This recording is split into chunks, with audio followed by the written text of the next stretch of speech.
أعوذ بالله السميع العليم من الشيطان الرجيم. بسم الله الرحمن الرحيم. الحمد لله الذي هدانا لهذا وما كنا لنهتدي لولا أن هدانا الله. أشهد أن لا إله إلا الله وحده لا شريك له وأشهد أن محمدا عبده ورسوله. سبحانك لا علم لنا إلا ما علمتنا إنك أنت العليم الحكيم ولا حول ولا قوة إلا بالله العلي العظيم. اللهم رب اشرح لنا صدورنا ويسر لنا أمورنا واحلل عقدة من ألسنتنا يفقه أقوالنا أما بعد. السلام عليكم ورحمة الله وبركاته. Sidang jemaah muslimin muslimat yang dirahmati Allah sekalian, pertamanya kita merafakkan rasa syukur pada Allah Subhanahu wa taala. Pada malam ini kita dipertemukan lagi untuk sama-sama kita memenuhi ruang di antara maghrib dan isya ini. Alhamdulillah pada malam ini saya ada kesempatan untuk bersama-sama dengan sidang jemaah yang dirahmati Allah sekalian. Sidang jemaah rahmati Allah sekalian, insya-Allah pada malam ini saya memulakan pengajian kita dengan menggunakan kitab Panduan Imam dan Makmum Memperhalusi Hukum Hakam Solat Berjamaah. Kalau pada kuliah yang lepas saya hanya ambil tajuk-tajuk tertentu, jadi pada malam ini saya kira kita berkuliah dengan menggunakan kitab itu lebih baik. Untuk pengetahuan semua bahawa buku ini ditulis oleh guru saya, Fadil Ustaz Hazri Hashim Al-Bindani, yang pernah ke sini beberapa tahun yang lepas. Dan buku ini merupakan edisi kemas kini daripada buku yang asal Panduan Solat Berjemaah. Kemudian semasa dalam PKP, Ustaz Hazri memperbaiki dan menambah maklumat-maklumat tambahan yang saya kira sangat bermanfaat. Dan buku ni baru siap dalam sebulan dan di mana-mana belum ada lagi. Saya baru petang tadi telefon Ustaz Hazri, pengarang buku ni, mohon diijazahkan. Dan saya tanya di Selangor masih lagi tidak boleh kuliah ke masjid dan sebagainya, jadi belum ada lagi yang berkongsi dengan buku baru ni. Jadi saya kira kita di sini merupakan masjid pertama. Yang saya bawa ni pun masjid pertama juga. Kalau buku yang lama tu ada beberapa masjid surau yang sampai khatam, tapi pada kali ini dia ada banyak sangat tambahan dan maklumatnya yang saya rasa perlu saya kongsikan dengan sedang jemaah semua. Dan insya-Allah sekiranya kita punya kuliah ni dapat kita aturkan secara berjadual, saya kira setiap daripada jemaah perlu memilikinya. Insya-Allah saya ada ni satu buku harganya RM20. Harganya RM20. Insya-Allah nanti kita akan aturkan. Baik, untuk memulakan kuliah kita pada malam ini, sebagai mengambil keberkatan, marilah kita sama-sama hadiahkan suratul Fatihah kepada pengarang buku ini, kitab kecil ni, Ustaz Muhammad Hazri Hashim Al-Bindani, hafizahullah taala wa nafa'ana bi'ulumihi fi darain amin. Dan mudah-mudahan ada keberkatannya dalam perkongsian kita, supaya amalan solat berjemaah kita ini amalan yang benar-benar bertepatan dengan hukum hakam yang sebenar, insya-Allah. Wa ala hadhihi niyyah wa kullu niyyatin salihatin. Al-Fatihah. A'udzu billahi minasyaitonir rajim. Bismillahirrahmanirrahim. Alhamdulillahirabbil alamin. Ar-Rahmanir Rahim. Maliki yaumiddin. Iyyaka na'budu wa iyyaka nasta'in. اهدنا الصراط المستقيم صراط الذين أنعمت عليهم غير المغضوب عليهم ولا الضالين dhalin. Amin. Baik, memulakan pengajian kita pada malam ini. Dalam buku ini dia meletakkan tajuk yang pertamanya adalah berkenaan dengan pengertian solat berjamaah. Saudara jemaah rahmati Allah sekalian. Kita alhamdulillah di Melaka masih boleh diteruskan lagi aktiviti Masjid Surau. Solat berjemaah kita masih lagi boleh diteruskan, pengajian. Alhamdulillah, kita syukur kepada Allah Subhanahu Wa Taala. Dalam masa yang sama, kita yang Allah berikan hidayah dapat kesedaran untuk pergi ke Masjid Surau, memenuhi Masjid Surau untuk solat berjemaah, adalah lebih utama pada kita ni. Datangnya kita ke Masjid Surau ni bukan hanya sekadar kesedaran untuk memenuhkan Masjid Surau. Kita dah dapat kesedaran, Allah berikan hidayah untuk pergi ke surau masjid dalam solat-solat fardu kita. Itu alhamdulillah, syukur. Dalam masa yang sama, kita tak boleh hanya datang ke surau masjid ni hanya berbekalkan semangat. Semangat untuk berubah, insaf. Dah sampai masanya untuk datang ke masjid surau. Tidak cukup setakat itu. Kita kena upgrade lagi, kena tahu kaedah kita datang ke surau masjid. Kalau kita nak membincangkan dari segi adab dan sebagainya, itu disebutkan nanti di akhir dalam kitab ni. Jadi kita kena tahu dahulu yang dinamakan solat berjemaah. Apa dia bila disebutkan sebagai solat berjemaah? Solat berjemaah bermaksud solat yang dilakukan lebih daripada seorang ataupun secara beramai-ramai yang diketuai oleh seorang imam dan diikuti oleh makmum. Ini semua kita maklum. Untuk tambahan sedikit bahawa sahnya solat berjemaah ini, saudara jemaah sekalian, bila solat itu berlaku di antara dua orang yang mumayyiz. Syarat umum bagi sesuatu ibadah khususiyah, ibadah khas macam puasa, solat, apalagi umrah, haji. Syarat umumnya adalah perlu mumayyiz dan berakal. Jadi kalau kita solat berjamaah, kita fahamlah seorang imam, seorang makmum dikira dapat dah solat berjemaah. Tapi kalau misal kata kita solat, kita menjadi imam, makmum di belakang kita adalah cucu kita yang umurnya 6 tahun. Okay? Cucu kita tu dia belum capai lagi tahap mumayyiz ataupun disebut tamyiz, maka tidak berlakunya solat berjamaah. Kita nak suruh dia ikut kita, nak belajar sembahyang, tak ada masalah. Tapi kita tak boleh niat imaman. Solat kita tu tak boleh kita niat menjadi imam, kerana tidak berlakunya solat berjamaah. Kerana syarat asas dalam ibadah tidak ada pada cucu kita ataupun anak kita. Syarat dia mumayyiz. Kalau ibu-ibu di rumah misalnya kata nak suruh cucu jadi imam, sekurang-kurangnya cucu itu adalah cucu yang sudah mumayyiz. Kalau dah jam 4, dah jam 5 tu insya-Allah dah mumayyiz lah. Mumayyiz ni maksudnya dia dah boleh kenal yang mana baik, yang mana buruk, dah ada akal sedikit. Walaupun belum capai tahap baligh, dia belum wajib solat, tetapi solat dia sudah mencapai umur sah solat dia. Bila dia mumayyiz, maka solat itu sah. Bila solat dia sah, maka kalau dia lakukan dalam berjemaah, maka solat berjemaah itu sah. Itu solat berjemaah. Saudara jemaah rahmati Allah sekalian.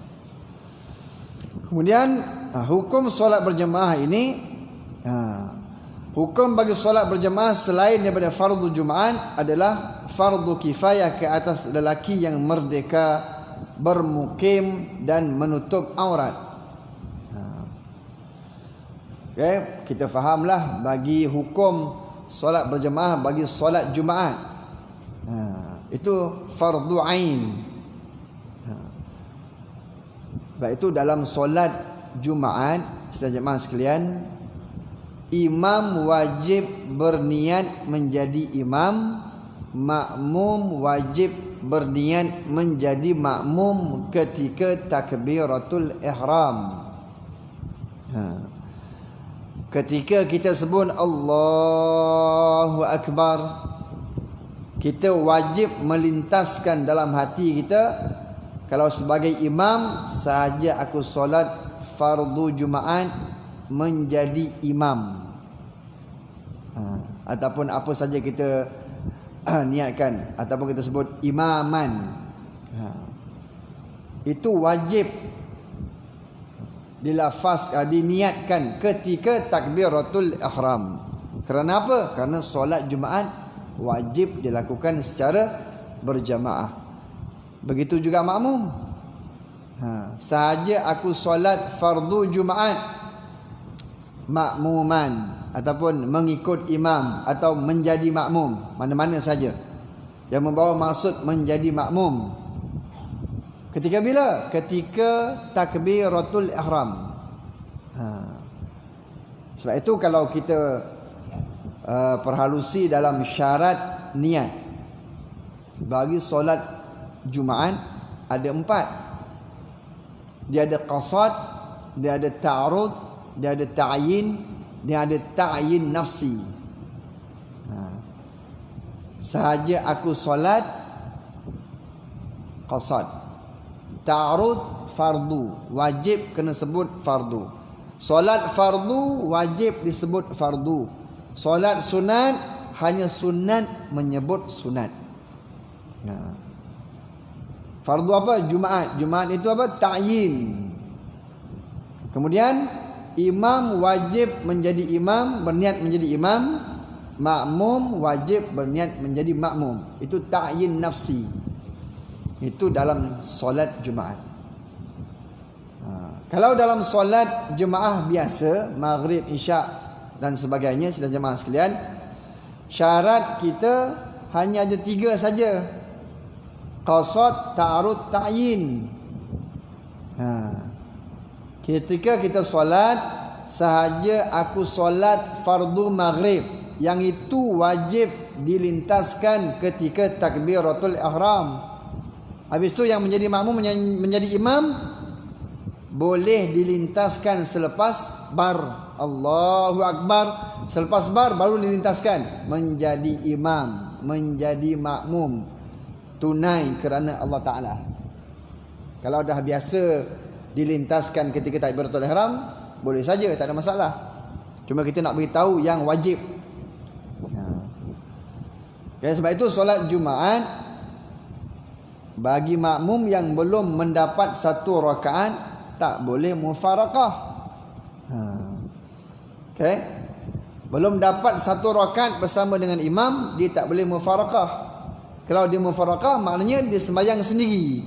Bila sembahyang sendiri, mana ada sembahyang Jumaat sembahyang sendiri. Dikira seseorang itu mendapat Jumaat bila dia dapat 1 rakaat bersama dengan imam, baru dia dikira mendapat Jumaat. Barulah kalau dia nak mufaraqah boleh. Kalau tak dapat lagi 1 rakaat bersama imam, tak boleh mufaraqah. Kalau imam melakukan kesalahan, belum lagi dapat rakaat pertama, maka semuanya batal, semua kena mula solat Jumaat semula. Sebab makmum tak boleh mufaraqah, sebab belum dapat 1 rakaat bersama dengan imam. Tu jadi hukum dalam solat berjemaah pun bagi solat fardu dan solat Jumaat dia berbeza. Okay. Disebut tadi, dia kata apa? Fardu kifayah ke atas lelaki yang merdeka, kemudian bermukim. macam mana kita nak tahu seseorang itu bermukim? Dia dalam istilah seseorang ini, dia tinggal di satu tempat ni, dia ada 3. Sama ada dia bermukim, ataupun bermustautin, ataupun musafir. Orang yang dikira sebagai musafir, kalau dia tinggal pada satu-satu tempat kurang daripada 4 hari, itu dikira sebagai musafir. Kita pergi kursus, duduk kat hotel, kursus kita itu hanya 3 hari sahaja. 3 hari sahaja. Tolak hari pergi dan hari balik. Maknanya kita betul-betul duduk di hotel tu 3 hari. Maka kita masih lagi dikira musafir. Tetapi bila kita menginap di situ sudah 4 hari, maka hukum solat Jumaat sudah jadi wajib pada kita. Walaupun orang yang bermukim, dia tidak dikira sebagai ahli Jumaat. Dikira sebagai ahli Jumaat mengikut mazhab Syafi'i, 40 orang tu hanya yang bermustautin. Tetapi hukum bagi orang bermukim tetap wajib kena solat Jumaat, walaupun dia tidak dikira sebagai ahli Jumaat. Hukum ke atas individu tetap wajib kena solat Jumaat. Anak kita pergi belajar, dia duduk satu-satu tempat sampai kat Perlis, sampai kat Sabah, Sarawak, dia bukannya orang yang bermustautin. Dia duduk kat situ walaupun 2 tahun, 3 tahun, 4 tahun, dia tetap kekal sebagai status bermukim. Kerana apa? Kerana dia bukannya bercadang untuk settle down kat situ. Dia akan balik semula kat kampung dia.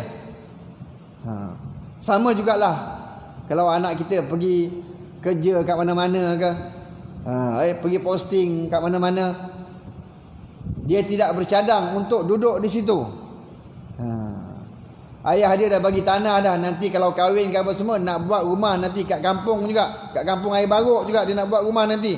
Sepanjang kalau dia duduk situ 20 tahun sekalipun, dia adalah status bermukim, kerana dia tidak bercadang untuk tinggal di situ.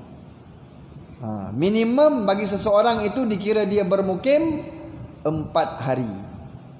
4 hari. Bila dia duduk 4 hari saja, kalau dia akan tempuh hari Jumaat, maka dia wajib kena solat Jumaat. Tu perbincangan soal musafir mukim ni, kita boleh bincang dalam tajuk solat musafir. Okey. Jadi orang yang mustautin ini adalah orang yang dah tinggal di satu tempat lebih daripada setahun dan dia memang bercadang untuk tinggal di situ dah. Ada kadang-kadang kita merantau, pergi posting kat mana-mana, lepas tu dah beli rumah, dah memang ingat memang kat sinilah, anak-anak pun dah sekolah kat sini, membesar semua kat sini. Dia dah buat rumah, dah ada beli tanah dan sebagainya, ada kebun dan sebagainya. Itu bukannya kampung dia. Bila dia sudah begitu, artinya dia sudah mustautin. Selepas tahun dia duduk di situ, dia sudah dikira mustautin. Dia sudah dikira sebagai ahli Jumaat. Nanti dia balik kampung, kampung dia tu misalnya kata dah duduk kat Yasin ni, dah 20 tahun dah, memang settle down sinilah. Rumah, anak-anak semua dah belajar kat sini dah. Asalnya duduk Perak, balik kampung ke Perak sekali-sekala itu, dia dikira bermusafir. Kalau dia balik rumah ayah dia sehari ke 2 hari, 3 hari, masih dikira sebagai musafir. Dia dikira sebagai musafir. Pasal apa? Walaupun itu kampung halaman dia, tapi bukan lagi watan dia. Dia bukan watan dia. Itu kisah Rasulullah sallallahu alaihi wasallam, kan? Walaupun dia sudah berada di Mekah, tapi Rasulullah telah pun mengubah watan dia. Watan Rasulullah telah niatkan untuk berada di Madinah. Rasulullah ketika menunggu Sayyidina Uthman bin Affan sebagai wakil berbincang semasa pada tahun yang Rasulullah nak pergi buat umrah, tapi orang Quraisy ingatkan nak berperang, berlaku perbincangan, Rasulullah hantar wakil dan sebagainya. Dalam tempoh Rasulullah menunggu wakil tu dapat keputusan berbincang dengan pembesar Quraisy tu, Rasulullah melakukan solat jamak qasar. Selama berapa hari? Selama 18 hari. Sebab itu orang yang bermusafir dalam keadaan dia tak tahu nak balik berapa hari, dia boleh maksimum buat solat jamak qasar ni 18 hari. Tu maksimum. Ni kita kena tahu. Jadi anak-anak kita yang mana dia belajar, bekerja dan sebagainya, kalau misal kata dia dah bekerja walaupun dah lama, dia kena tahu status dia tu bermukim ataupun mustautin. Tapi bagi solat Jumaat maknanya sama ada dia bermukim atau bermustautin, hukum wajib dan tentulah kena solat Jumaat. Cuma ahli Jumaat. Nak kira 40 orang ni adalah yang mustautin. Yang mustautin. Ya sudah.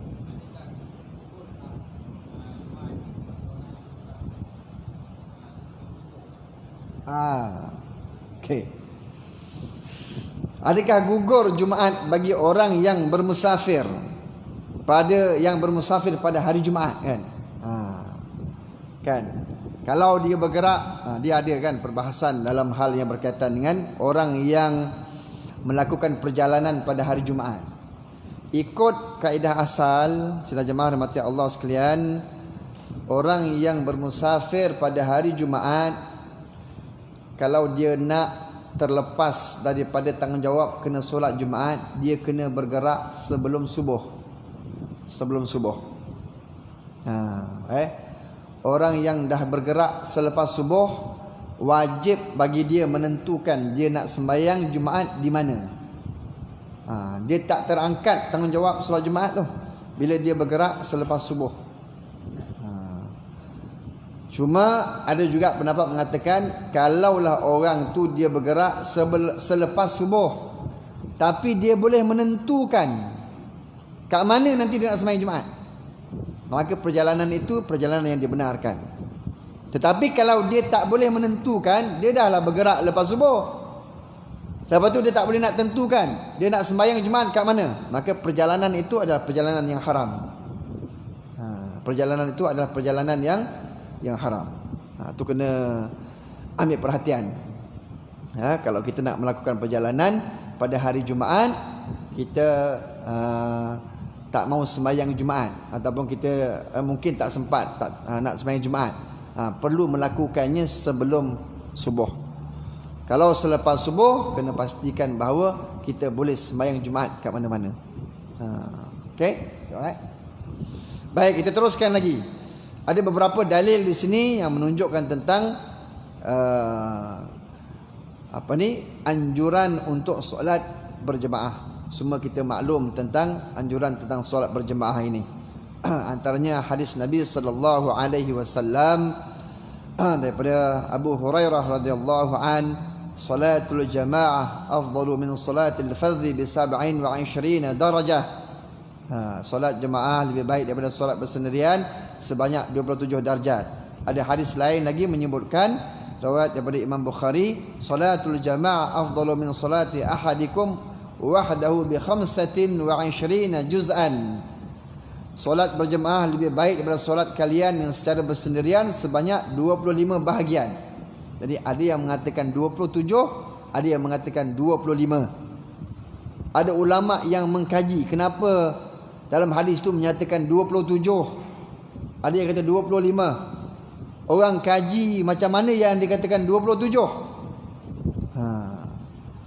Maknanya kita nak dapatkan kesempurnaan solat berjemaah ni, sedang jemaah sekalian, bukan hanya pada solat tu saja. Kita sembahyang ni dapat 27. Tapi 27 kita tu mungkin 27 rupiah. Ada orang mungkin dia dapat 27 kali ganda, tapi 27 dia 27 euro. Pound sterling. kita dapat 27 rupi. Mana sama? Kan? Ulama mengkaji daripada awal, orang yang pergi sembahyang berjemaah sudah berwuduk daripada rumah, dengan pakaian yang beradabnya, sampai di masjid. Kalau masjid niat i'tikaf, masuk dengan kaki kanan. Tuan, kita tengok macam simple aja, masuk masjid gunakan kaki kanan. Imam Sufyan Ats-Tsauri ini dia seorang imam yang boleh jadi, yang taraf dia sudah seperti Imam Syafi'i, Imam Hanafi. Dia boleh membentuk aliran mazhab sendiri. Tapi Imam Sufyan Ats-Tsauri ni tak mau. Dia tak mau buat mazhab dia sendiri. Sedangkan dia layak. Lalu dia bermazhab dengan mazhab Syafi'i. Kenapa dia ada gelaran Tsauri? Tsaurun ni artinya lembu jantan. Baqarah, suratul Baqarah lembu betina. Tsaurun lembu jantan. Imam Abu Sufyan Ats-Tsauri ni, dia menggelarkan diri dia ni lembu jantan. Kisah dia apa? Imam Sufyan ni, dia pernah satu hari masuk dalam masjid, terlangkah kaki kiri. Dia terlangkah kaki kiri. Dia keluar semula, lalu dia langkah pula kaki kanan. Dia kata, aku ni macam lembu jantan. Dia kata, macam tak ada akal. Mana tak beradab nak masuk rumah Allah. Sedangkan pada kita, alah, setakat langkah je pun. Kan? Apa sangat dah langkah je pun. Tapi Imam Sufyan dia menjaga adab masuk masjid tu, sehingga pada perkara kecil macam tu pun dia jaga. Dia menggelarkan diri dia lembu jantan. Itu Tsauri, merujuk kepada lembu jantan. Sampailah kali ini panggil dia, kalau menyebut dia akan popular dengan nama Imam Sufyan Ats-Tsauri. Tu orang ulama kaji tu, dia masuk kaki kanan, solat sunat tahiyatul masjid, menunggu azan, solat sunat qabliyah, menunggu qamat, masuk dalam saf pertama. Semua itu dikaji sampai ke akhirnya. Ada 27 fadilat tu. Sebab dalam solat berjemaah ni, dia ada pahala dan dia ada fadilat berjemaah. Ada pahala berjemaah, ada fadilat berjemaah. Pahala berjemaah kita dah tahu dah, 27 kali ganda dan sebagainya. Ada fadilat. Fadilat berada di saf pertama. Fadilat mendapat takbiratul ula bersama dengan imam.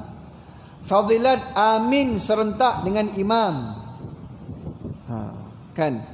Fadilat yang terkemudian daripada imam. Imam Allahu Akbar, kita pun Allahu Akbar. Ju'ilal imamu liyutamma bih. Dijadikan imam itu untuk dijadikan panduan, diikuti. Idza kabbara fakabbiru, fa idza raka'a farka'u. Apabila imam takbir, maka kita pun bertakbir. Jangan serentak ataupun berlumba-lumba dengan imam. Itu semua ada fadilat ni, saudara jemaah sekalian. Orang yang kalau misal kata imam rokok, Allah, dia Allah. Ada perangai kadang-kadang pesen-pesen orang ni macam-macam.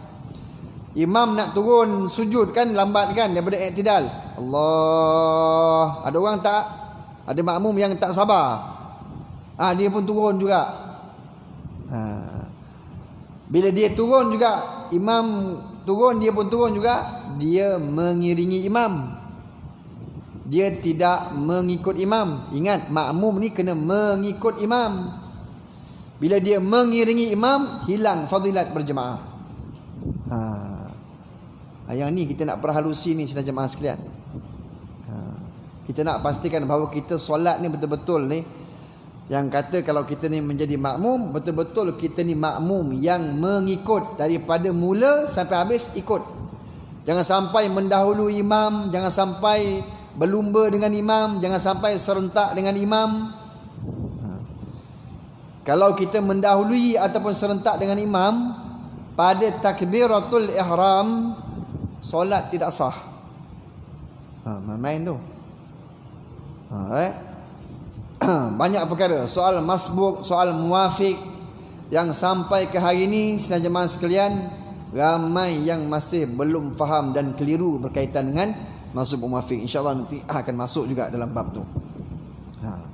Jadi ini dia antara hadis-hadis, dalil-dalil yang menyatakan berkaitan dengan fadilat kita solat berjemaah. Kita insya-Allah semua tahu berkenaan dengan fadilat ni. Sebab itulah kita datang surau, datang masjid untuk solat berjemaah.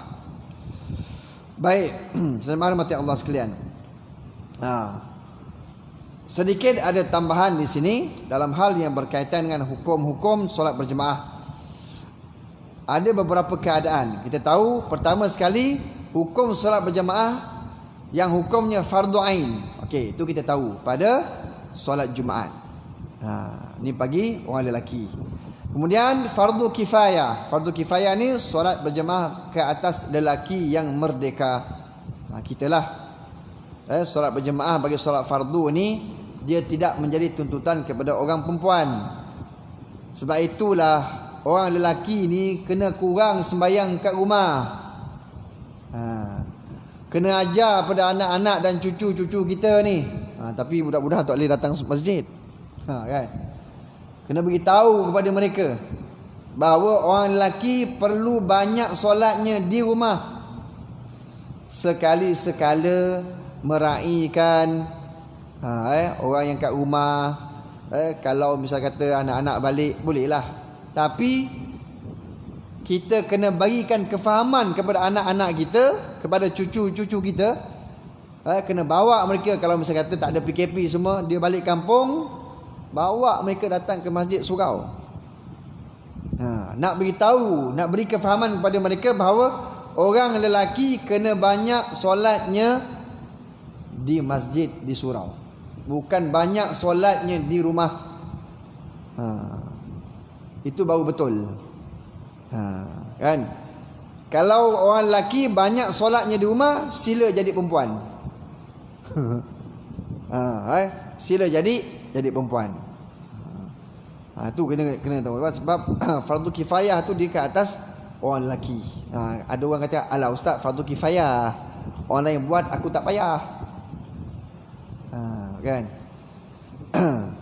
Walaupun dia fardu kifayah, kita tengok dia punya keberkatan, dia punya manfaat, masya-Allah, tuan. Dalam solat fardu ni. Baik, seterusnya hukum sunat. Hukum sunat ni adalah pada solat-solat sunat yang dituntut berjemaah. Ada solat sunat yang dituntut berjemaah, ada solat sunat yang tidak dituntut berjemaah. Solat tarawih, solat sunat hari raya, solat minta hujan, solat gerhana. Ini semua adalah solat-solat sunat yang dituntut melakukannya secara berjemaah. Kalau buat tak berjemaah, boleh aja.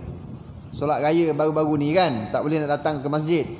Buat kat rumah seorang-seorang. Kalau dah duduk bujang, duduk menyewa rumah seorang, buatlah seorang-seorang. Orang perempuan kat rumah tak ada orang lelaki, sembahyanglah seorang-seorang. Tak payahlah nak khutbah pula. Tak payah sembahyang raya-raya tu. Kalau dah tak ada orang lelaki, tak payah nak khutbah, sembahyang aja raya. Sembahyang tarawih, ni dituntut untuk melakukannya secara berjamaah. Tapi bukanlah membawa maksud kalau tak lakukan secara berjamaah solat tidak sah. Sah, cuma menjadi tuntutan. Solat-solat sunat ni dilakukan secara berjamaah. Kemudian harus solat-solat sunat yang tidak dituntut berjamaah, seperti solat duha, solat tasbih, solat tahajud.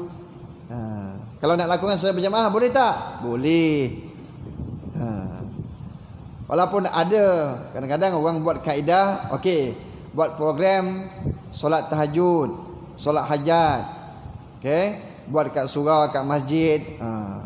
Kadang sempena anak-anak kita nak ambil SPM ke, ataupun ada apa-apa untuk Syria dan sebagainya.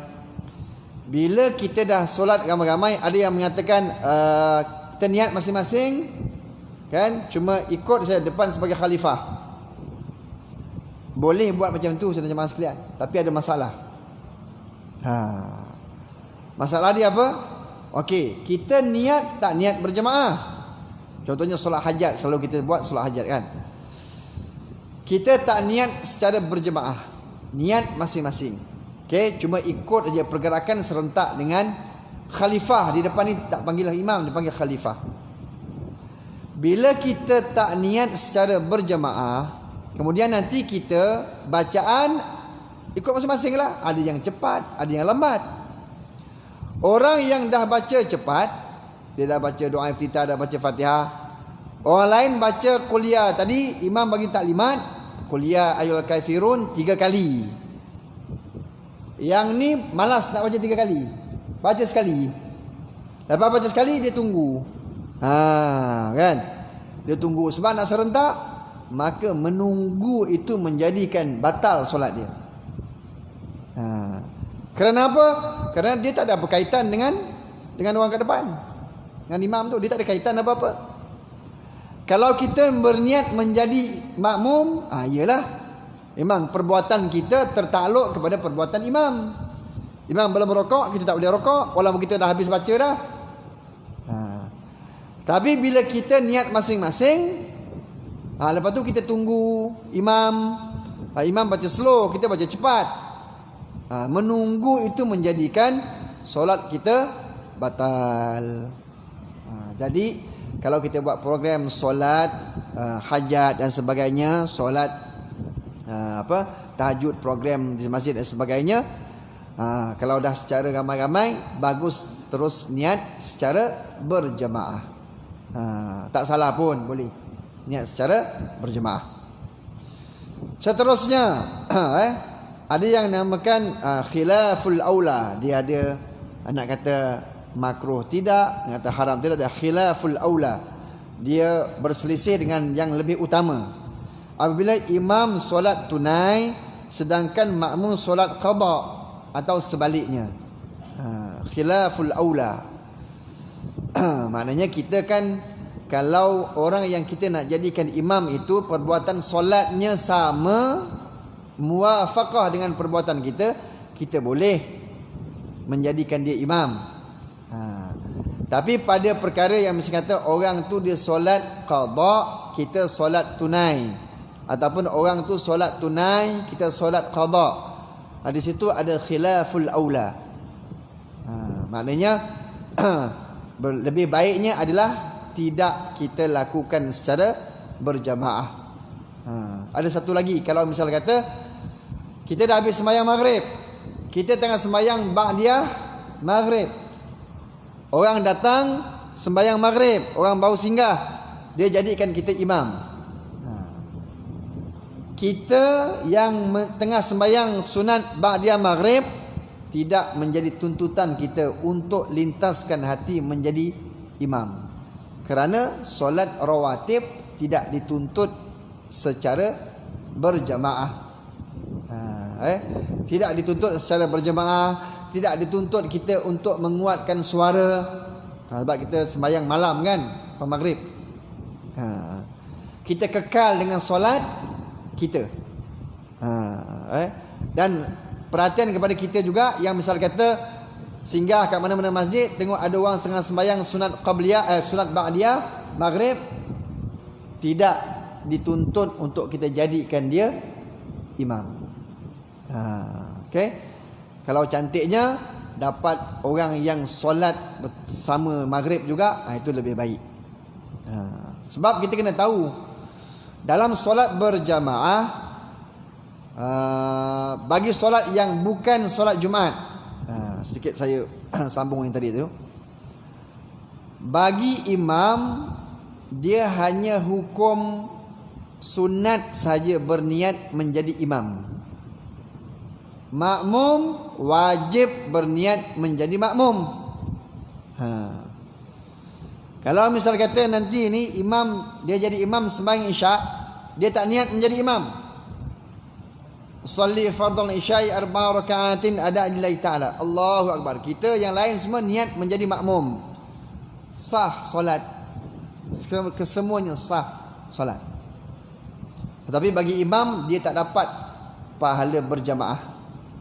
Pahala berjamaah dia tak dapat. Baik itu kalau kita tengah sembahyang sendiri, orang jadikan kita imam, kita nak dapat pahala berjemaah, kena lintaskan dalam hati, aku menjadi imam. Lintaskan saja. Apa-apa bahasa pun tak ada masalah, tuan. Jadi membawa maksud bahawa aku menjadi imam. Barulah kita dapat pahala berjemaah. Kalau tak, orang yang ikut kita, dia dapat pahala berjemaah. Kita tak dapat pahala berjemaah. Kita hanya bantu dia untuk dia dapat pahala berjemaah. Jemaah sekalian. Okey. Itu sedikit tambahan. Kemudian ada satu lagi, ada dua lagi, iaitu makruh apabila imam seorang yang fasik ataupun ahli bid'ah. Kalau kita membincangkan tentang ciri-ciri untuk menjadi imam, ada satu buku ada lebih kurang 13 ciri-ciri menjadi imam. Antara perkara yang seseorang itu tak layak menjadi imam ni bila dia seorang yang fasik. Fasik ni orang yang berkekalan melakukan dosa. Orang yang berkekalan melakukan dosa, walaupun bacaan dia bagus, walaupun ilmu dia bagus, tapi dia ni, aku tengok dekat apa tu, depan Maybank tu duk beli nombor ekor selamba ya. Ada saya dengar perkongsian daripada orang yang pernah menemunduga bakal imam, tuan-tuan. Tengah temunduga ni, nak jadikan cerita, pen imam ni, bakal imam ni pen jatuh. Bila nak ambil pen, kertas tu nombor ekor keluar. Kertas nombor ekor tu keluar, tuan-tuan. Ni temunduga nak jadi imam. Maknanya antara kriteria seseorang itu tak boleh jadi imam, walau hebat macam mana pun, bila dia adalah orang yang fasik, orang ahli bid'ah, tak boleh. Itu biasanya telah pun dia ambil kira lah dalam kita nak cari imam, kan. Baik, seterusnya haram tetapi sah apabila berjemaah di tempat yang dirampas atau apabila ditunaikan berjemaah dibimbangi akan luput waktu. Kita berjemaah di tempat yang dirampas, tak berlaku kot. Kita rampas tempat tu ataupun macam mana kita nak cakap, dia macam kalau misalnya kata dalam hukum kita berwuduk, ada hukum wuduk haram tapi sah wuduk tu. Ini nak bagi perbandingan dah. Macam mana kita wuduk, ambil air sembahyang tu, air yang kena dicuri.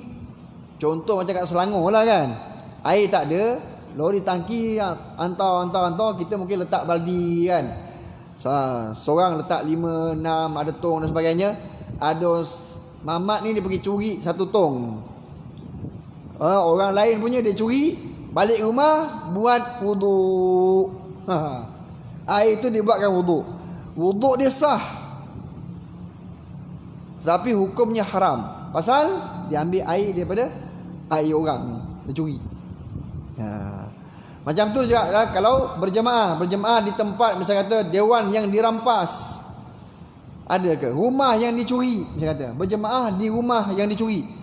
Ada ke berjemaah di masjid yang dicuri? Mana ada? Ataupun surau yang dicuri, dirampas, tak ada. Ni kita nak bagikan hukum lah. Dia haram tapi jemaah itu, hukum berjemaah itu sah. Dia sebab dalam perkara berkaitan haram ni, sedang jemaah sekalian, haram ni dia terbahagi dua. Satu namanya haram zati, haram zati. Satu lagi haram aridi. Kita azan ke macam mana? Kita berhenti sekejap. Laluan pada azan.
Allahumma salli ala sayyidina Muhammad wa ala alihi wasallam.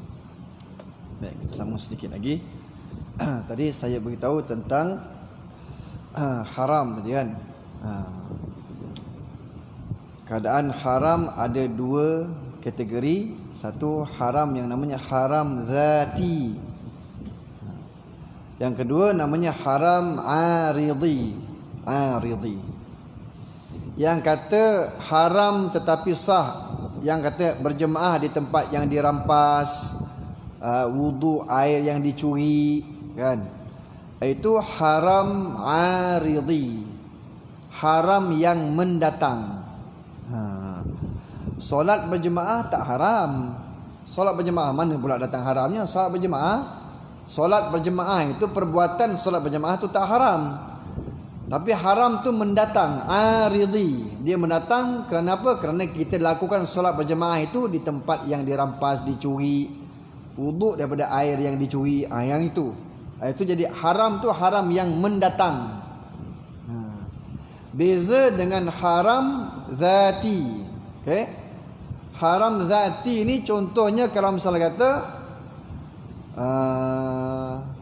minum arak. Okay. Arak itu adalah haram. Bukan kata perbuatan minum arak tu saja yang haram. Arak tu sendiri pun haram. Zat ni maknanya objek. Objek itu sesuatu benda tu pun haram dah. Itu haram zati. Dia beza antara haram zati dengan haram aridi. Itu kita kena sedikit pengetahuan berkenaan dengan haram. Jadi yang tadi haram tetapi sah tadi itu haram aridi, haram yang mendatang. Kemudian haram dan tidak sah.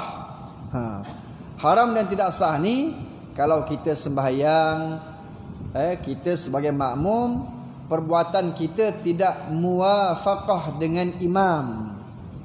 Imam sembahyang jenazah, kita sembahyang zuhur, tak boleh lah. imam sembahyang apa ni, sunat gerhana, sembahyang sunat gerhana. Kita sembahyang sembahyang biasa, tak boleh ya. Hanya dibolehkan pada rakaat kedua pada bangun yang kedua. Kan sembahyang gerhana kan dia ada 2 kali bangun, 2 kali rokok semua kan. Kalau pada rakaat pertama tu dua-dua tak boleh ya. Kalau macam kata imam tu berada pada rakaat yang kedua dan bacaan kali kedua, kita baru masuk, mana tidak ada masalah dari segi perbuatan, yang tu boleh ya. Di situ saja baru boleh kita nak ikut pada solat. Kalau solat tu solat gerhana. Tapi kalau pada solat jenazah memang tak boleh langsung lah. Imam Allahu Akbar, kita Allahu Akbar nak rokok, tak boleh. Ini haram dan tidak sah. Tu dia tu dia dua berkaitan dengan haram. Jadi itu dia 7 hukum berkaitan dengan solat berjamaah. Jadi kita nak tahu ni yang sunat, yang wajib itulah. Kita tak mau termasuk dalam hukum makro, haram dan sebagainya. Cerita jemaah sekalian kan. Baik. Kadang-kala solat dengan jemaah yang sedikit itu lebih afdal daripada solat dengan jemaah yang ramai. Kan kita sekarang ni dalam solat berjemaah kita ialah dalam beberapa bulan ni mungkin dah tak berapa ramai disebabkan PKP dan sebagainya. Sebab kita secara asasnya kita kena tahu bahawa yang afdalnya solat berjemaah ni, pertama solat di masjid. Itu yang memang paling afdal lah, berbanding di tempat lain, berbanding surau dan sebagainya. Kerana di masjid boleh i'tikaf, ada solat sunat tahiyatul masjid. Di surau tak ada. Di surau tidak ada niat i'tikaf. Di surau tidak ada solat tahiyatul masjid. Tu kena tahu tu, tak ada sembahyang sunat tahiyatul masjid kat surau. Dan tak ada pula solat sunat tahiyatul surau. Okey. Jadi masjid lebih utama pada asas. Kemudian solat berjemaah yang jemaahnya lebih ramai itu lebih afdal daripada solat yang jemaahnya sedikit. Kerana keberkatannya lebih banyak. Keberkatannya lebih banyak. Ada satu hadis yang menyebutkan bahawa dalam 40 orang yang berdoa pasti ada satu orang yang Allah perkenankan doanya. Bayangkan tuan-tuan. Kalau kita sentiasa solat berjemaah di masjid yang memang lebih daripada 40 orang lah setiap waktu, Masya Allah, pasti setiap waktu itu Allah akan makbulkan doanya. Sebab disebutkan bahawa pasti akan ada seorang yang Allah akan makbulkan doa. Kita nak macam tu lah. Tapi kadang-kadang kita masalah juga kalau duduk taman, kita pergi kat masjid aja, yang kat taman ni pula ada surau, macam mana pula kan? Kan surau kat taman pula jadi kosong. Kita raikan jugalah kat surau kan. Kalau ada peluang boleh pergi masjid, memang itu yang terbaik. Cuma di sini disebutkan ada juga keadaan-keadaan di mana solat yang sedikit itu jemaahnya lebih baik daripada yang ramai. Okey, kita tengok macam mana. Pertama, apabila imam jemaah yang ramai seorang ahli bid'ah seperti seorang Mu'tazilah, tak naklah kita. Sebab dalam perkara yang berkaitan dengan akidah ni, dia kalau Mu'tazilah ni dia bukannya dia termasuk dalam kategori akidah yang sesat. Akidah yang sesat ni, kalau kita mempelajari ilmu tauhid, kita tak boleh sewenang-wenangnya untuk mengkafirkan, sewenang-wenangnya. Mu'tazilah ni dia ada setengah dalam pegangan dia betul, ada yang setengahnya tak betul. Jadi kita menghukumkan dia sebagai sesat. Kalau misal kata ada imam yang Mu'tazilah, tak ada, kau tak bagi tempat kita ni tak ada lah. Walaupun ada jemaah yang ramai, tidak afdal kita sembahyang di situ. Okey. Okey, yang kedua, apabila imam jemaah yang ramai seorang yang beriktikad sunat sebahagian daripada perkara-perkara wajib seperti mereka yang bermazhab Hanafi atau Maliki. Imam yang dia kan kita dalam solat ada di sana rukun, ada perkara sunat. Mengikut dalam mazhab Syafi'i kita mungkin berbeza daripada mazhab Hanafi dan Maliki juga Hambali. Tapi mungkin ada orang yang mungkin dia terpengaruh, imam yang mungkin belajar lama betul dekat Madinah dan sebagainya, kadang terpengaruh dengan Maliki Hanafi. Sedangkan dia kena raikan kita kat sini ni Syafi'i. Jadi dia sembahyang tak baca bismillah, contohnya. Ataupun kadang dia sirkan, dia perlahankan. Maknanya dia berselisih dalam perkara-perkara begitu. Sedangkan tempat itu adalah tempat Syafi'i. Dia tengok Imam Syafi'i pergi ziarah di tempat Imam Malik. Imam Syafi'i tak baca kunut ketika orang suruh dia jadi imam salat subuh. Orang tanya dia, tuan, kenapa tuan tak baca kunut? Sedangkan dalam aliran mazhab tuan ada kunut. Aku meraihkan Imam Malik, guru aku. Kena macam tu. Tapi ada orang kadang susah kita tuan. Kadang dia ikut dia je.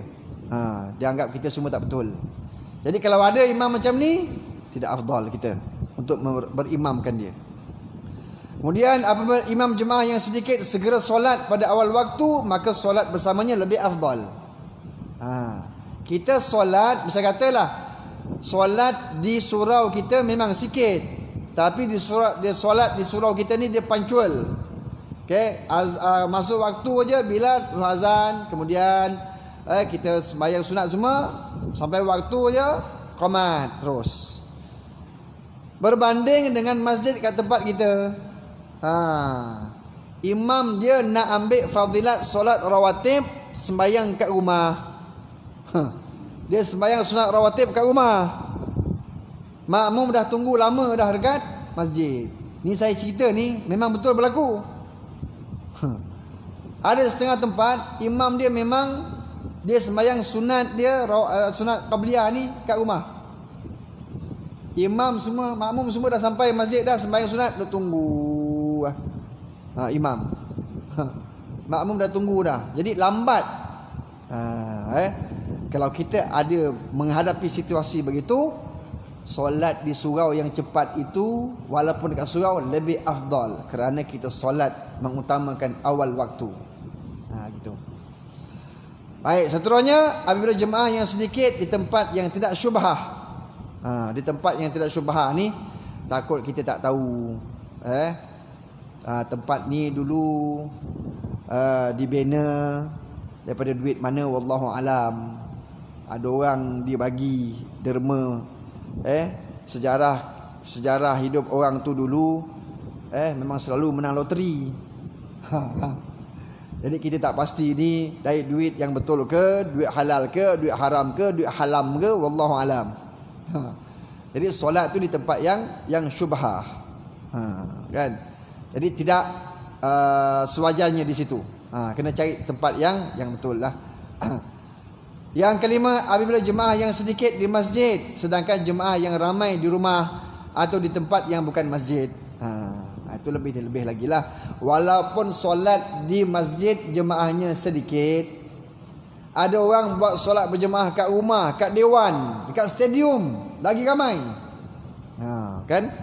Kadang-kadang ada buat majlis dan sebagainya, ada orang sembahyang jemaah ramai dekat stadium. Kita sembahyang kat masjid, jemaah sedikit, ramai dah pergi stadium. Sembahyang di masjid itu lebih utama, lebih aula. Walaupun jemaahnya sedikit. Tu dia sedikit tuan-tuan. Kita kena tahu juga mana yang lebih afdal dalam solat berjamaah. Jadi itulah saya kira perkongsian kita pada malam ini, perkara-perkara asas yang berkaitan dengan solat berjamaah. Sebelum nanti kuliah akan datang, kita akan pergi kepada syarat-syarat qudwah solat berjemaah. Syarat qudwah ni apa dia? Syarat-syarat bagi seseorang itu nak jadi makmum. Kita cerita tentang makmum dahulu, tak cerita tentang imam. Kita nak jadi makmum, apa syarat yang mesti kita kena patuhi? Ada 11 syarat. Seseorang yang jadi makmum memastikan bahawa dia sah sebagai makmum mesti menepati 11 syarat. Itu kita akan bincang pada kuliah yang akan datang. Wallahu taala a'lam. Ya, sila Pak.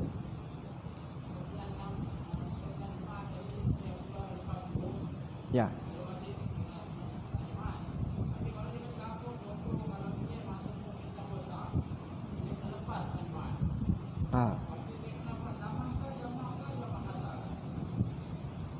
Dia sebenarnya bila dia terlepas sembahyang Jumaat, dia wajib juga kena buat solat zuhur. Solat zuhur. Jadi maknanya kalau ni tadi dia bergerak sebelum subuh. Dia selepas subuh. Selepas subuh. Jadi dia selepas subuh dia solat berjemaah. Dia solat tak dapat solat Jumaat. Dia tak dapat solat Jumaat.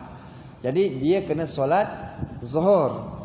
Dia kena solat zuhur. Jadi kalau misal kata dia nak buat solat musafir, dia jamakkanlah zuhurnya dengan asar.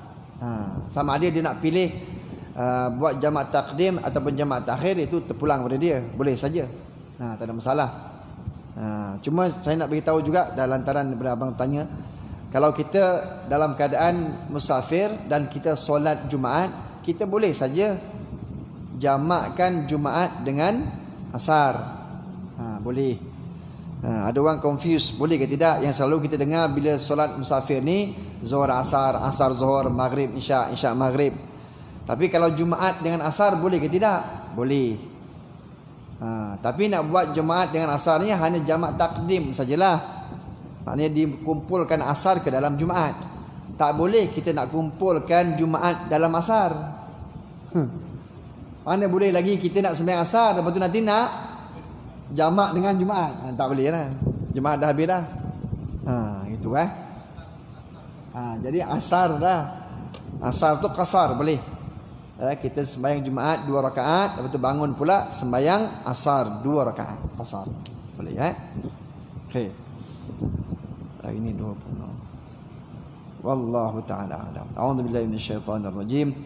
Bismillahirrahmanirrahim. Allahumma shalli ala sayyidina Muhammad wa ala alihi wa ashabihi ajma'in. Allahumma ij'al jam'ana hadha jam'an marhuma wa tafarruqana min ba'dihi tafarruqan ma'suma wa la taj'al Allahumma fina wa la ma'ana wa la man yatba'una shaqiyyan wa la mahruma wa la matruda. Sallallahu ala sayyidina Muhammad wa ala alihi wa sahbihi wa baraka wa sallam walhamdulillahi rabbil alamin. Subhanakallahumma hamdika asyhadu an la ilaha illa anta astaghfiruka wa atubu ilaik. Bismillahirrahmanirrahim. Wal 'asri innal insana lafi khusr illa alladhina amanu wa 'amilus shalihat wa tawassaw bil haqq wa tawassaw bis sabr. Assalamu alaikum warahmatullahi wabarakatuh.